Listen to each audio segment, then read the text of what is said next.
하나님은 새 일을 행하십니다. 하나님이 하신 모든 일은 그 모두가 새 일입니다. 오병이어가 전에 있었어요?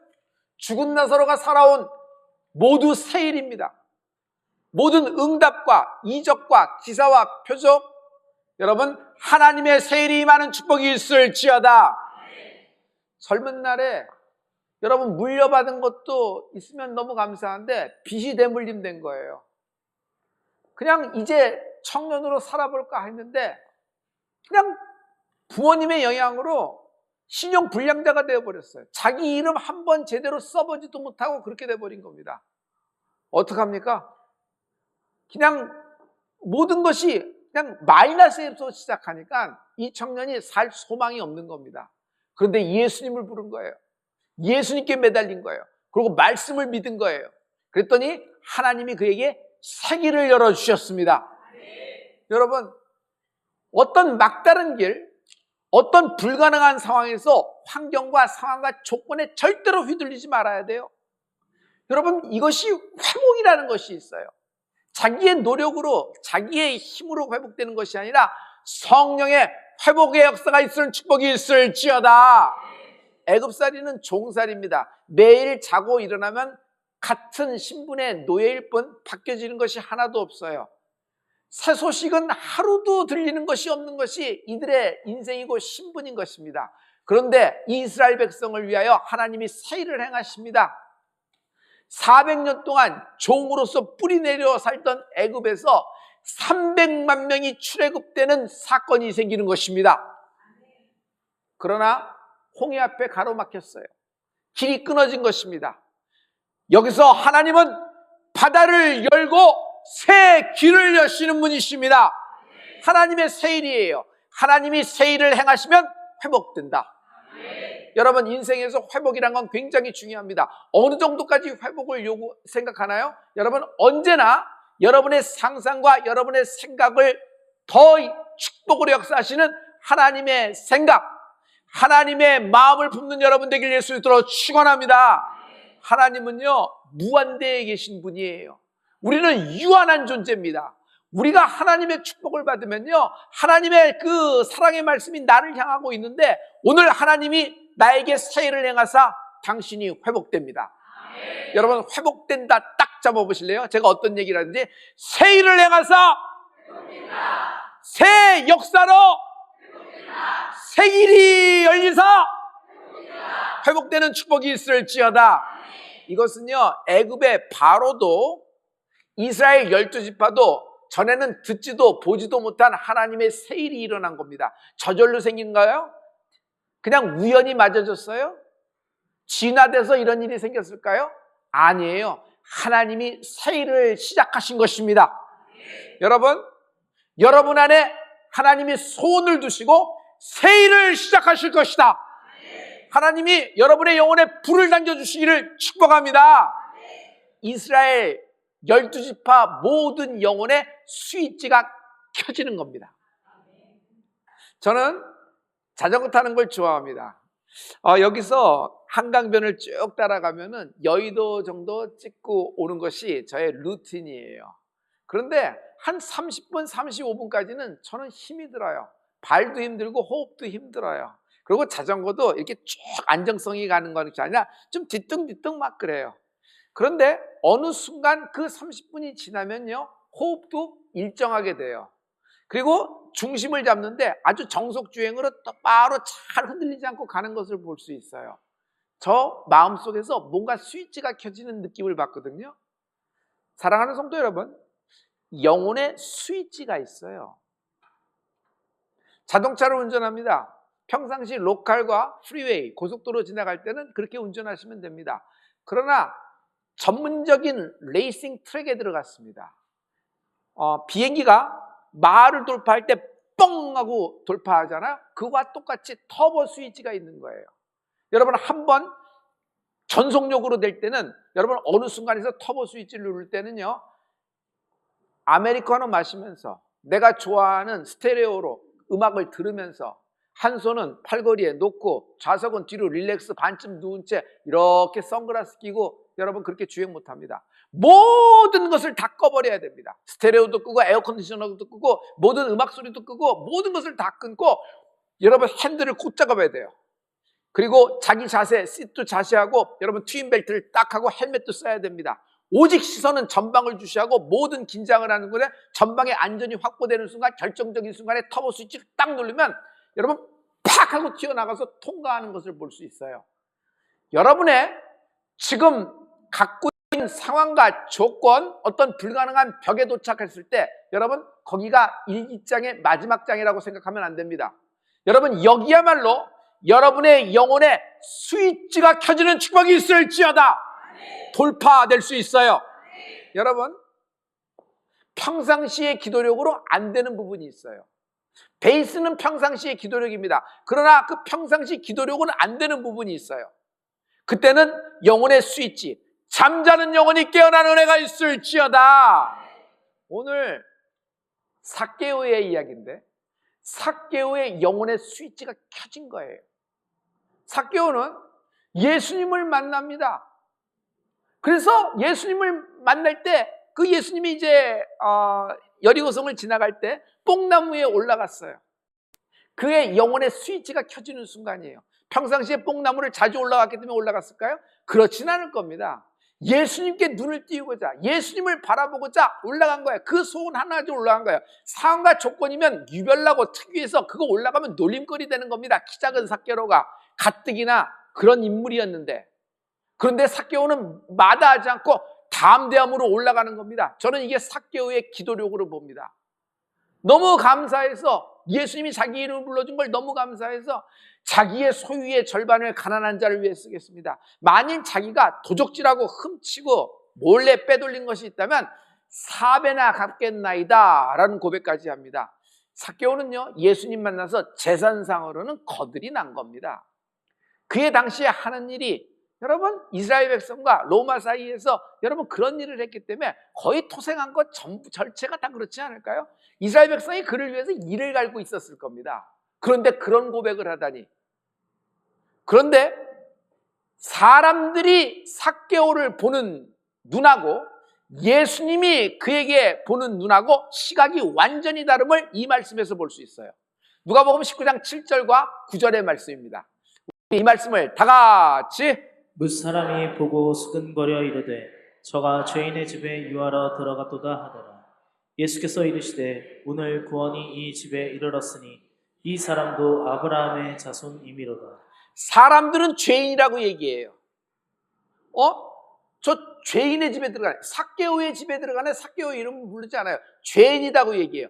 거기 여리고에 있는 모든 사람이 삭개오의 이름을 부르지 않고 삭개오는 모든 사람의 대표적인 죄인의 대명사가 된 거예요. 죄인, 죄인, 죄인. 그의 이름은 죄인이에요. 그런데 예수님은 삭개오를 이렇게 불러요. 아브라함의 자손이다. 그도 아브라함의 자손이다. 삭개오를 보고 아브라함의 자손이라고 그래요. 삭개오가 무슨 아브라함하고 무슨 상관이 있어요? 근데 예수님은 그도 아브라함의 자손이라 그래요. 사람들은 죄인이라 그러는데 예수님은 그를 아브라함의 자손이라 그래요. 아브라함의 자손이 무슨 뜻일까요? 혈통으로 나지 않았으나 믿음으로 난 자, 아브라함의 자손. 즉 너도 상속자라는 얘기예요. 여러분 삭개오가 이 얘기를 듣고 너무 감격을 한 거예요. 하나님은 삭개오를 어떻게 대우하시는지를 볼 수 있죠. 삭개오에게 세일을 행하셨어요. 아브라함의 자손이라고 말하고 삭개오를 회복시켜 주신다. 오늘 하나님의 회복이 있을 겁니다. 그 회복을 위하여 하나님은 당신에게 세일을 행하실 것입니다. 새 소식이 들릴지어다. 새 길이 열릴지어다. 새로운 만남이 생겨나라. 사람들은 세상을 정죄자라는 세상이라 그랬어요. 오늘 이 삭개오와 같은 사건이 여러분 또 하나의 사건에서 여자에게 일어난 것을 제가 기억하고 있거든요. 이 여자는 현장에서 붙들렸어요. 그렇기 때문에 옷도 제대로 못 입고 현장에서 두들겨 맞아서 그냥 겨우 그냥 그렇게 가린 채 그냥 너무 수치, 너무 멸시, 차라리 죽는 게 낫지 하고 그냥 그냥 질질질 끌려왔습니다. 애도 어른이고 모든 사람들이 그를 돌려서면서 돌멩이 하나 짚고 이 여인을 누구에게 끌고 오냐면 돌로 치기 전에 예수님께 잡아온 곳입니다. 그러면서 예수님 보고 이렇게 얘기해요. 어떡하시렵니까? 모세의 율법에는 돌로 치라 그래서 돌 들고 있는 거 보이시죠? 근데 예수님은 어떻게 말씀하십니까? 예수님께 고견을 들으려고 온 것이 아니라 예수님을 시험하고자 하는 거예요.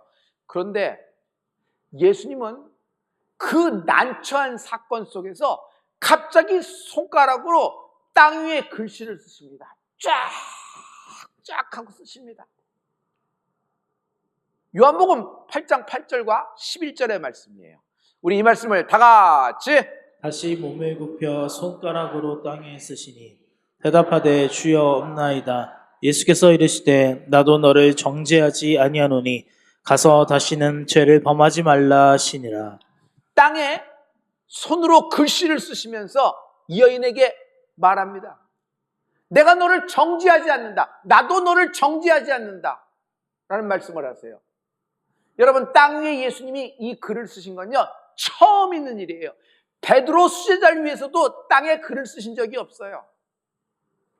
그 어떤 12제자, 그 어떤 사랑하는 사람 아리마대 요셉을 위해서도 예수님은 땅에다 글을 쓰신 적이 없어요. 근데 이 현장요, 수치와 몸을 누가 보더라도 딱 현장에서 붙잡혔기 때문에 변명도 피할 핑계도 없는 이 여인이에요. 근데 그를 위해서 글을 쓰시는 겁니다. 그 글을 읽자마자 뭐 쓰시는데? 뭘 하는데?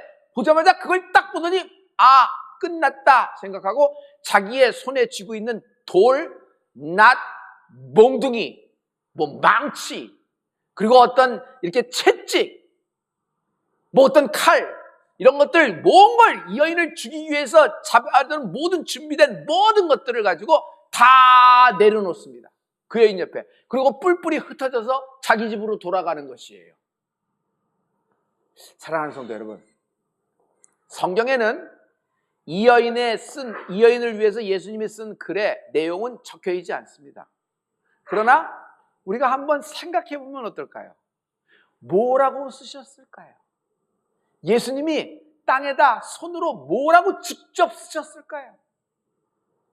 얼마나 소중하면 그렇게 쓰셨을까요? 저는 이렇게 생각합니다. 거기에 주님이 분명히 이렇게 쓸 거라고 확신해요. 야라씨, 상속자, 이 모두가 아는 가장 죄인된 여인, 돌에 맞아 죽어야 되는 그런 운명이에요. 그런 상황에 딱 걸렸어요. 빼도 박도 못하는 상황이에요.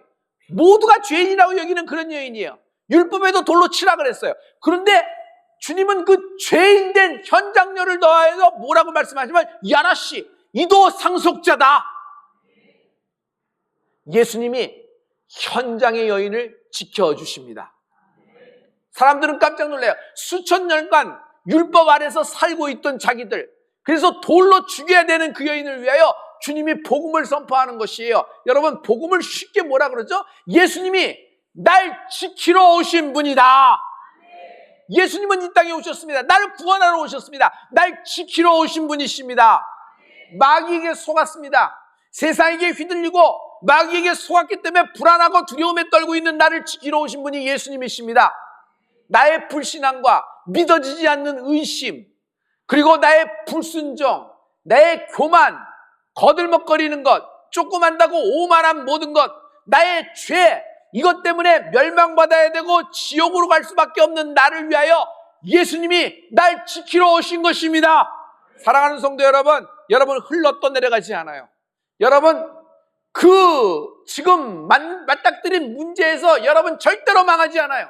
하나님은 여러분의 죽음의 동굴문을 열고 나사로야 나오너라, 내 이름을 부르고 나를 죽음에서부터 끄집어내실 분이 예수님이십니다. 세일이에요. 주님이 나사로를 위해서 세일을 행하셨어요. 오늘 당신의 죽음의 문을 열실 것입니다. 그리고 죽음 문 속에서, 그 동굴 안에서 길을 못 찾고 문을 못 찾고 헝금의 수위에 간 칭칭 감차하고 거기서 죽음의 시간을 보내고 있는 당신, 주님이 당신의 이름을 부를 거예요. 나사로야 나오너라. 상속자 야라시, 자녀이면 상속자, 하나님의 상속자, 그리스도와 함께한 상속자 나오너라. 나를 불러 끄집어내실 분은 예수님이십니다. 인생은요, 살면 살수록 허무하고 공허해요. 많은 업적이 있고 뒤돌아볼 많은 실적이 있고 지금도 괜찮아요. 그러나 여러분, 인생에는 공간이 있는데 그 공간은요, 여러분의 재산, 여러분의 학위, 여러분의 라이센스, 그동안의 업적, 그동안에 받은 모든 칭찬과 인정, 이걸 아무리 때려넣어도 그 부분은 채울 수 없는 그 부분이 있어요. 왜? 하나님이 그렇게 설계하셨기 때문이에요. 그 부분은 누구만이 채울 수 있어요? 오직 하나님, 성령님만이 채워줄 수가 있는 것입니다. 그렇기 때문에 인생은 어떤 순간을 맞아도 마지막엔 공허해요. 마지막은 empty, 허무해요. 그냥 텅 빈 것 같아요. 이 텅 빈 허무한 나, 예수님이 채워주시기를, 성령으로 채움을 받는 여러분 되길, 충만한 은혜가 있기를 예수 믿도록 축원합니다. 이 현장에서 걸린 여인, 사람들은 정지하지만 예수님은 이 여인에게 새 소식을 전한 것입니다. 땅에 쓰신 겁니다. 전에는 한 번도 해본 적이 없는, 모세를 위해서도 땅에 쓰신 적이 없어요. 아브라함을 위해서도 땅에 쓰신 적이 없어요. 그런데 가장 인생의 가장 밑바닥 죄악에서 당연히 죽어 마땅할 여인을 위하여 예수님이 직접 땅에 쓰신 거예요. 하나님이 이 땅에 오셔서 이 여인 하나를 위하여 새 일, 새 소식, 새 역사를 이루시는데 땅에 쓰시는 거예요. 이 여인을 정죄치 않는 예수님을 찬양합니다. 성도 여러분, 과거로부터 자유하라. 그 현장열을 위해서는 주님이 땅에다 손으로 직접 쓰셨어요. 나를 위해서는 뭐라고 쓰실까? 땅에다 쓰셨다 그러는데 나에게는 날 위해서 주님은 뭘 쓰셨을까? 예수님은 나의 영혼에 쓰셨습니다. 예수님의 보혈, 하나님의 보혈, 그 예수님의 십자가 보혈로 내 영혼에 글을 쓰신 거예요. 제가 그 글을 읽어드릴게요.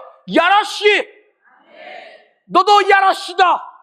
할렐루야.